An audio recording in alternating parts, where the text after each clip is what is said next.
Olá,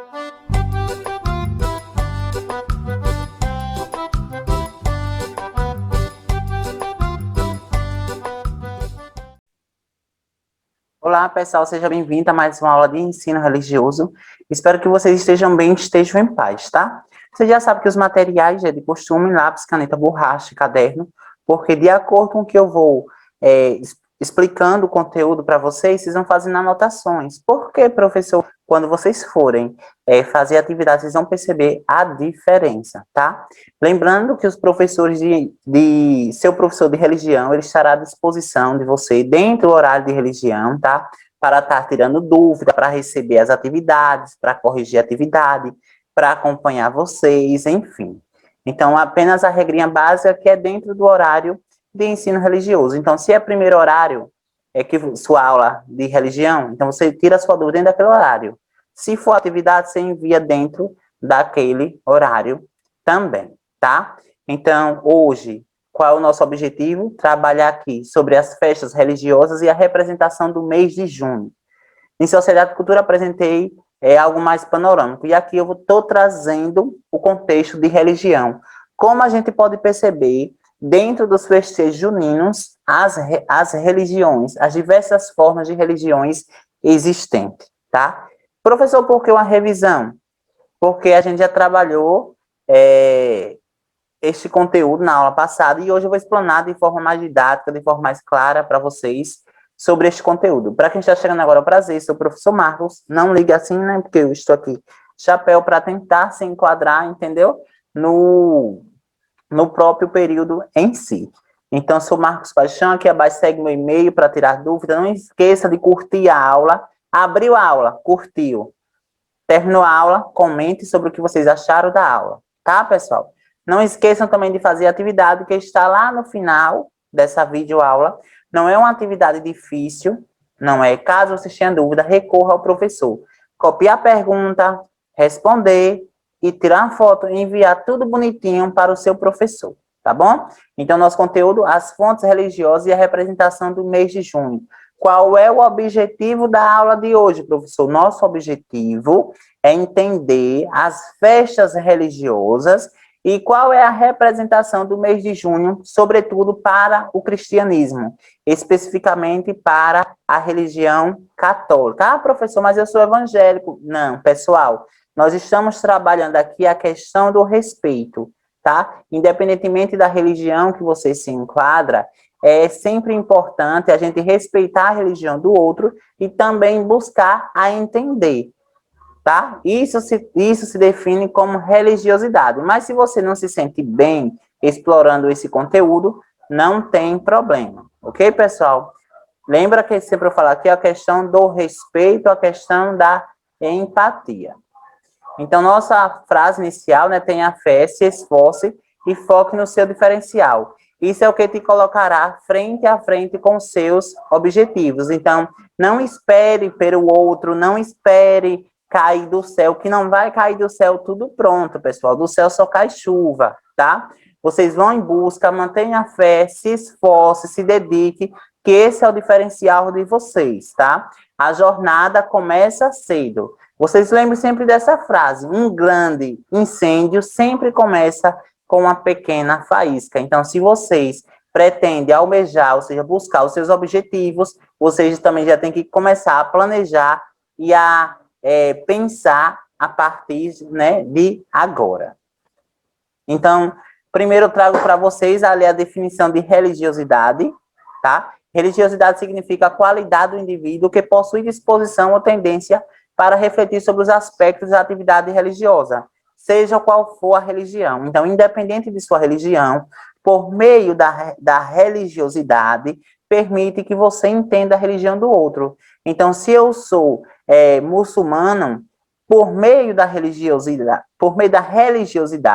isso me permite que eu entenda um pouco sobre a religião católica, sobre a religião evangélica, sobre a religião candomblessista, sobre a religião da Ubanda, sobre a religião da Angola.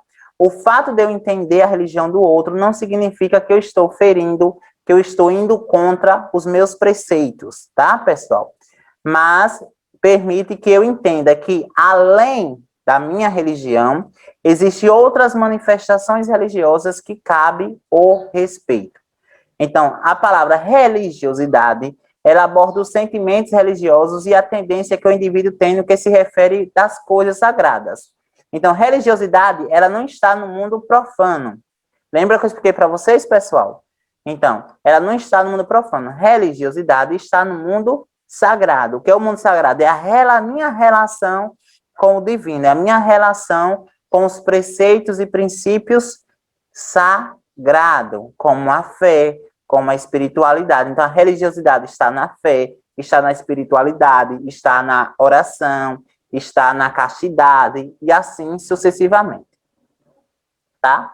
Então, trazendo agora um pouco dessa compreensão sobre religiosidade, como um canal que me permite discutir temas relevantes dentro dos preceitos religiosos, eu vou trazer esse exemplo para a questão das festas juninas. Então, o mês de junho é marcado pela celebração de 3 grandes santos da Igreja Católica, né, pessoal? Santo Antônio, São João e São Pedro. No Brasil, em recordação às datas, acontecem as festas juninas, né? Pronto. Mas você sabia que essa tradição não chegou no país agora? E que não tem origem na igreja? Como então surgiu essa história de Santos Juninos? Qual é a história deles? São essas perguntas que eu vou responder. A primeira que eu vou responder para vocês, tá? Que a festa junina, ela não surgiu no Brasil e automaticamente não surgiu dentro do catolicismo. A festa junina, ela era de origem pagã, era praticada por pessoas ali que celebravam a colheita, que celebravam a fertilidade da colheita, que celebravam a transição do verão para o inverno. Então, as festas juninas, lá antigamente, ela era do mundo profano, do mundo pagão. Mas, com o passar do tempo, a Igreja Católica foi incorporando essa tradição, trazendo ali um aspecto religioso. Ok? Qual era o real objetivo da igreja? Tentar trazer aquelas pessoas que celebravam as festas juninas para dentro da igreja. Então, por si só, não conseguia. Então, foi se encaixando as festas juninas dentro dos preceitos da igreja e, ao mesmo tempo, trazendo aos poucos aquele aspecto para dentro da igreja. Então, hoje, a gente consegue perceber 2 mundos, né? O mundo profano, né, que são das festas populares, das danças populares, e a gente consegue perceber também o mundo sagrado. Que mundo sagrado é esse? É o mundo onde são celebradas ali as festas juninas. Aliás, perdão, as festas dos santos juninos, né? Que é São João, São Pedro e Santo Antônio. Tá, pessoal? Então, aqui essa imagem, ela reflete justamente isso. Aqui é o contexto histórico que eu apresentei, que, independentemente das questões culturais, as festas juninas religiosas, elas ocorrem de forma paralela, tá? Então, está ocorrendo a manifestação cultural aqui das quadrilhas. Normalmente, as quadrilhas se utilizam da temática dos santos juninos para escolher a temática e, a partir daí, trabalhar sobre eles. Então, eles apresentam história dos santos juninos, eles apresentam aí a formação, quais são os elementos característicos do santo, quais são a simbologia do santo, o que cada santo representa, tá? Então, vamos lá. No Brasil, o costume de homenagear o santo junino foi trazido pelos portugueses e adaptado em elementos das culturas indígenas e africanas. Olha, pessoal, que interessante como é a questão da cultura brasileira. Até eu respiro um pouco fundo, porque é muito interessante esse processo de diversidade cultural. As festas juninas é de origem europeia. Repetindo, as festas juninas é de origem europeia. Porém, o hábito de homenagear os santos juninos são especificamente dos portugueses, tá? Por mais que Portugal também está na Europa, mas as festas juninas é especificamente de origem da Espanha. Festas juninas, Espanha, Itália. Mas o modo de homenagear é Portugal. e todos esses aspectos foram encontrados, né, se misturaram aqui no Brasil. Então, foi trazido pelos portugueses e adaptado com elementos culturais da cultura indígena e africana. Consegue observar isso, pessoal? O processo de mistura e presença sobre diversas culturas dentro da festa junina. Então, a tradição da fogueira representa o aviso a Maria do nascimento de João Batista, filho de sua prima Isabel. Aqui eu estou colocando um exemplo, pessoal, né, da questão religiosa de acordo com os preceitos do catolicismo. Então, o fogo tinha uma simbologia, tinha uma representação, a qual avisava Maria sobre o nascimento de João Batista, filho de sua prima Isabel. Isso daí é segundo os preceitos da região cristã católica, tá? E aqui a história de forma superficial, né, de Santo Antônio, Santo Antônio dos pobres e casamenteiro, por ter ajudado moças sem condição financeira a conseguir os dotes para o matrimônio. Então, dotes, pessoal, normalmente, né, tinham lá no período da antiguidade e até um certo tempo atrás também, no qual, a partir do momento que o homem se casava com a mulher, o pai da noiva tinha um compromisso ali, né, de dar o dote ao marido, ou seja, uma questão financeira para os dois, a partir dali construir as suas vidas. Então, segundo a crença, né, Santo Antônio era o santo casamenteiro. Então, era comum as pessoas, e até hoje também é comum as pessoas colocarem o santo de cabeça para baixo e fazer um pedido de um casamento, né, pessoal? A gente sabe que se trata de crença, se trata de superstições, mas superstições e crenças essas que foram sendo passadas de geração e automaticamente se torna uma cultura, porque toda cultura ela é o quê? Reproduzida por geração em geração. O outro santo é o São João, né? Comemorado dia 24, celebrado dia 24, e não dia 23, porque muitos pensam que é dia 23, mas na verdade é dia 24 de junho.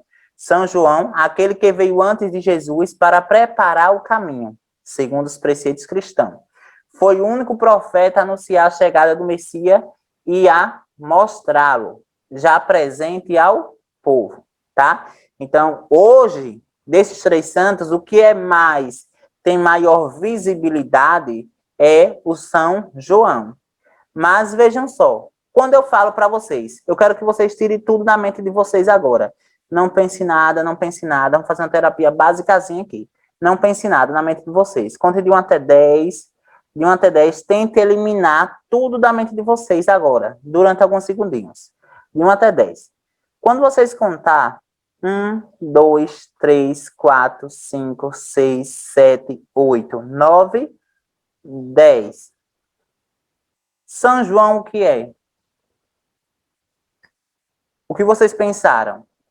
Se vocês conseguirem eliminar tudo da mente de vocês, certamente vocês pensaram São João como festa popular, como o período do milho, como o período da fogueira, como o período da dança, mas não necessariamente o São João enquanto santo. Consegue diferenciar isso, pessoal? Pensar o São João festa e não necessariamente o São João santo. O que é isso? Alguns pensaram diferente, outros também. Mas o que é isso? É que ao longo do tempo foi propagado em nossa mentezinha, foi colocado em nossa mente que o São João é somente São João. Ou seja, é apenas festa, mas tem esse lado também religioso, ok?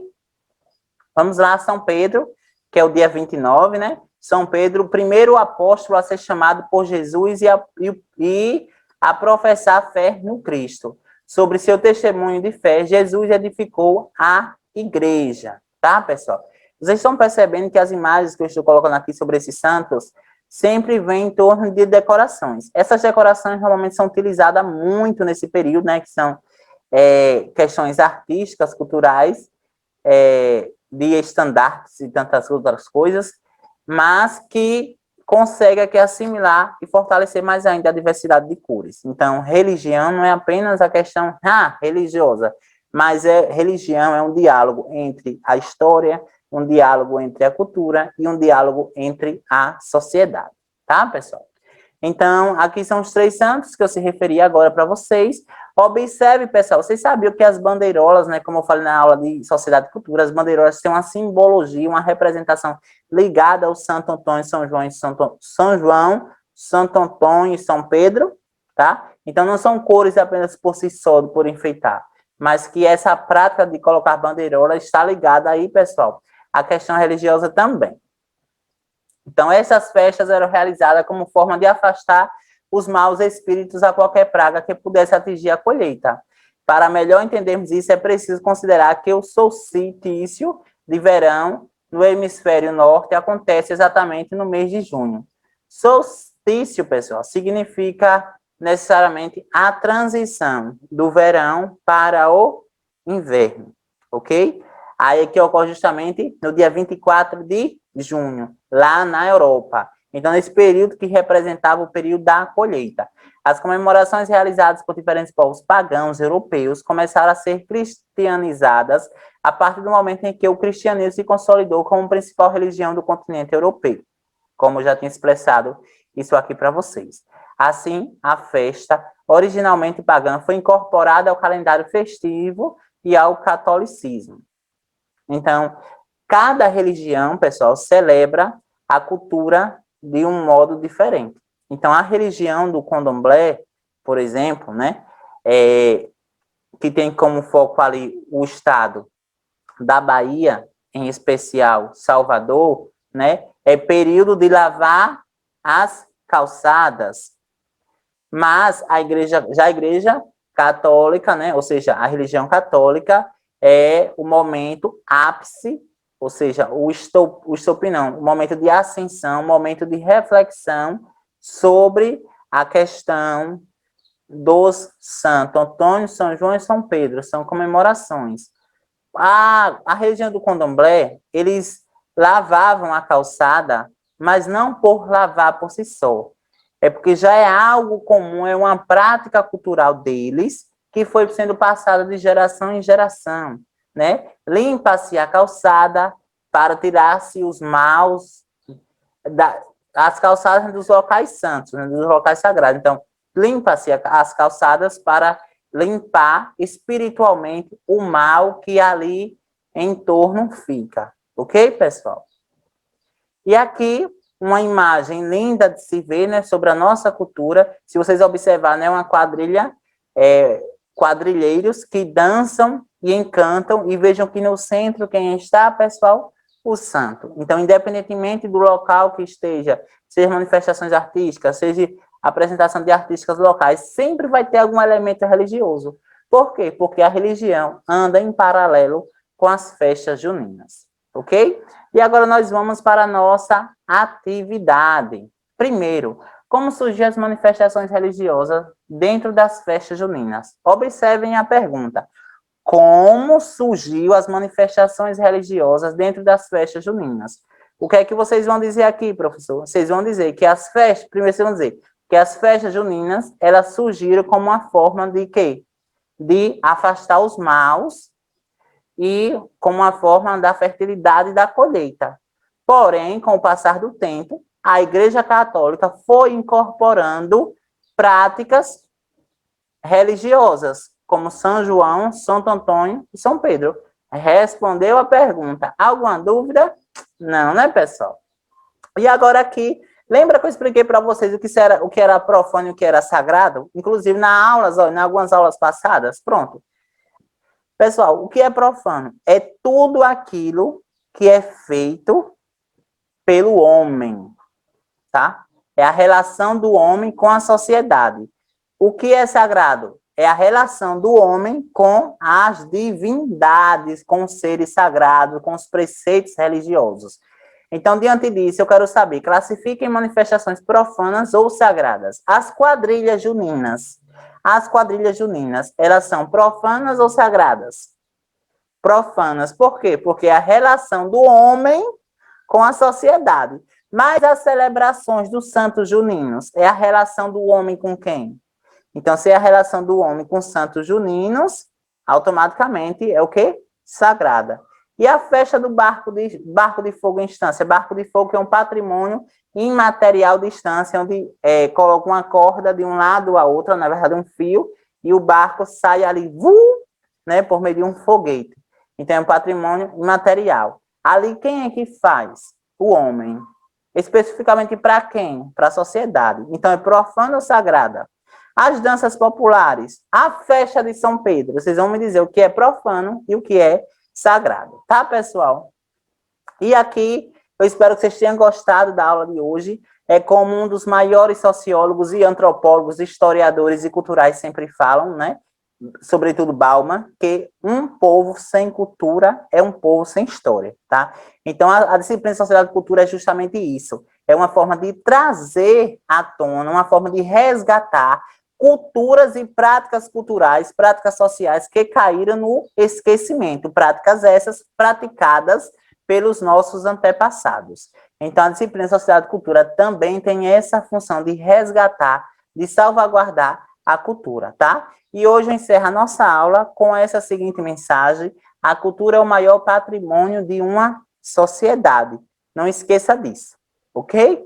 Que vocês fiquem em paz, que vocês fiquem bem. Não esqueçam da atividade para vocês copiarem, fazerem e enviar para o seu professor de religião, que ele estará aguardando. Espero vocês na próxima aula. Valeu! Não esqueçam de colocar o link, aliás, né? De curtir e comentar. Valeu, pessoal. Fiquem em paz e um ótimo São João, né? Mês de junho a todos.